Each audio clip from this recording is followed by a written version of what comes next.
నువ్వు అసలైన జ్ఞానాన్ని పొందుతావు అన్నది ఆ సందేశం. ఆ మాటలు విని కళ్ళు తెరిచిన బాహుబలి మొదట ఆశ్చర్యపోయాడు. తన చుట్టూ ఎలాంటి ఏనుగు లేదు కదూ అనుకున్నాడు. కానీ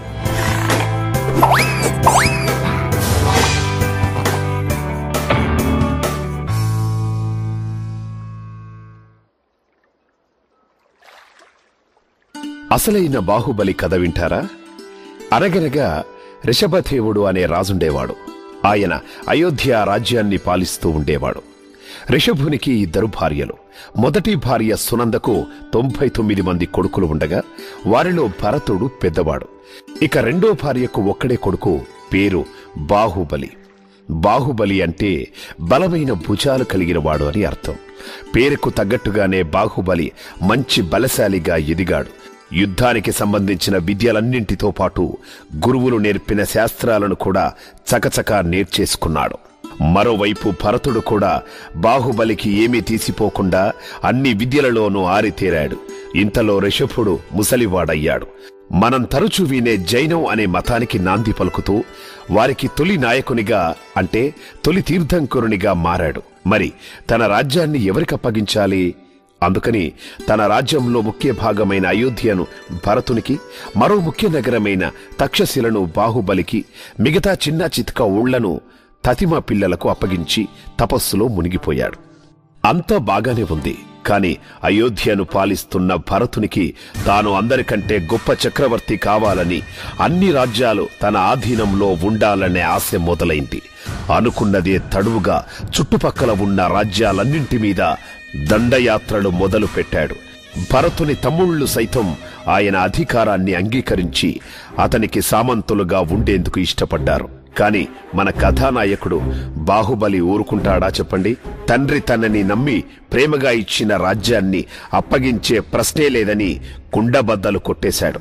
దాంతో 2 రాజ్యాల మధ్య యుద్ధం జరిగి తీరాల్సిన పరిస్థితి వచ్చేసింది. 2 రాజ్యాల వారు భారీగా ఆయుధాలను పోగేయడం మొదలుపెట్టారు. అంటే చాలు అవతలి రాజ్యం మీద దండెత్తి అక్కడి ప్రజల్ని చిత్తు చేయాలనే కసితో రగిలిపోతున్నారు. ఇదంతా గమనించిన పెద్దలు భయపడిపోయారు. 2 బలమైన రాజులే ఒకరి మీద ఒకరు కత్తులు దూసుకుంటే ప్రజలకి ఎంత నష్టం? అందుకని పెద్దలంతా చర్చించుకొని ఒక ఉపాయాన్ని ఆలోచించారు. ఇంతమంది సైనికులని, ఇంత ఆస్తిని పణంగా పెట్టే కంటే మీరిద్దరు ద్వంద్వ యుద్ధంలో ఎవరు బలవంతులో తేల్చుకోండి, అందులో గెలిచిన వాళ్లు అవతలి రాజ్యాన్ని కూడా ఏలుకోండి అన్నదే ఆ సూచన. దానికి 2 అంగీకరించడంతో వారి మధ్య యుద్ధానికి ఏర్పాట్లు జరిగాయి. అందులోనూ ప్రాణనష్టం జరగకుండా ఉండేందుకు ఆయుధాలు లేకుండానే తమ బలాన్ని నిరూపించుకోవాలన్న నియమాన్ని ఏర్పరిచారు. యుద్ధం మొదలైంది. నీటిలోనూ నేల మీద ఎంతగా ఒకరితో ఒకరు తలపడినా బాహుబలిదే పైచేయి అవుతోంది. ఇక ఓపిక నశించిపోయి భరతుడు పెద్దలు ఏర్పరిచిన నియమాలను ఉల్లంఘించి చక్రరత్న అనే ఆయుధాన్ని బాహుబలి మీదికి ప్రయోగించాడు. దాన్ని చూసి బాహుబలికి ఒళ్ళు మండిపోయింది. పట్టలేని ఆవేశంతో తన పిడికిల్ని బిగించి భరతుని తల పగలగొట్టేందుకు చెయ్యెత్తాడు. చుట్టూ చూస్తున్న వాళ్లంతా ఇక భరతుడి పని అయిపోయిందనుకున్నారు. కాని ఆ క్షణంలో బాహుబలి మనస్సులో ఒక ఆలోచన వచ్చింది. అధికారం కోసం నా సొంత సోదరుడినే చంపడానికి ఎందుకు సిద్ధపడుతున్నారు? ఇంతటి ద్వేషంతో గెలుచుకున్న రాజ్యంలో సుఖమే ఉంటుంది అని. అంతే, అక్కడితో ఆ యుద్ధాన్ని విరమించి తన రాజ్యాన్ని కూడా అన్నగారికి అప్పగించి తపస్సుకు సిద్ధపడిపోయాడు. జైన మతంలో తపస్సు చేసుకునే పద్ధతులలో ఒకదాని పేరు కయోత్సర్గ, అంటే ఎలాంటి కదలికలు లేకుండా నిశ్చలంగా ఉండిపోవడం అన్నమాట. బాహుబలి కూడా అలా నిశ్చలంగా ఉండిపోయి నెలల తరబడి ఘోరమైన తపస్సు చేయగలిగాడు.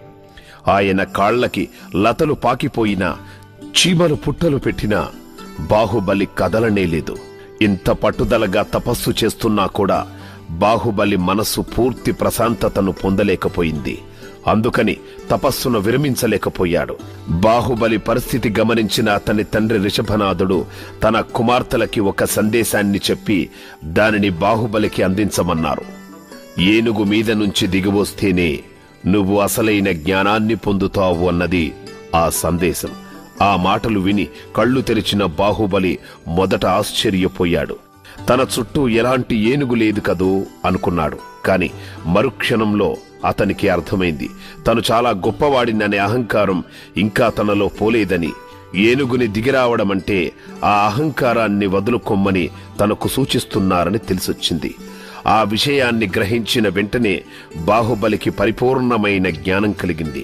ఆ తరువాత జైన మతాన్ని ప్రచారం చేస్తూ గొప్ప సన్యాసిగా పేరు తెచ్చుకున్నాడు. బాహుబలి కథ భలే ఉంది కదూ. మన తెలుగులో ఆదికవి నన్నయ్య ఎలాగో కన్నడంలో పంప అనే ఆదికవి కూడా ఉన్నాడు. ఆయన ఆదిపురాణం అనే గ్రంథం బాహుబలి గురించి రాశాడు.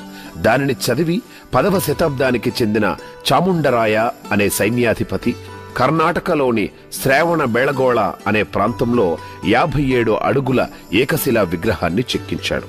ఇందులో కాళ్లకు లతలు చుట్టుకున్నా కూడా నిశ్చలంగా తపస్సు చేస్తూ నిల్చున్న బాహుబలి కనిపిస్తాడు. ఈ విగ్రహానికి 12 ఏళ్లకోసారి జరిగే మహామస్తాభిషేకాన్ని చూడడానికి లక్షల మంది జనం వస్తారు. చంద్రగిరి అనే కొండ మీద ఉన్న ఈ విగ్రహం ఎన్నో కిలోమీటర్ల దూరం వరకు కూడా కనిపిస్తూ ఉంటుంది. ఇంతకీ బాహుబలి యుద్ధంలో గెలిచినట్లా ఓడినట్లా? సంస్కృతంలో జినా అనే పదం నుంచి జైన అనే మాటొచ్చింది. అంటే కోపం, గర్వం, అత్యాశ లాంటి దుర్గుణాలన్నింటినీ జయించినవాడు అని అర్థం. ఇప్పుడు చెప్పండి మరి, బాహుబలి యుద్ధంలో గెలిచినట్లా ఓడినట్లా?